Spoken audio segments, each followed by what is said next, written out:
आज मी बनवली इतकी छान स्वादिष्ट अशी शिमला मिरचीची भाजी, एकदम खास मसाला तयार करून. तर इकडे बघू शकता पातळ काप करून घ्यायची शिमला मिरचीची.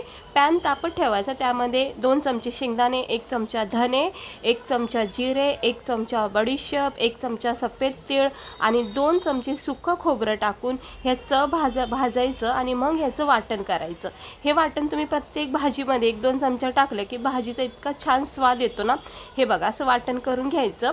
पॅनमध्ये परत एकदा तेल तापत ठेवायचं, त्याच्यामध्ये जिरे टाकायचे आणि शिमला मिरच्या थोड्याशा फ्राय करून घ्यायच्या.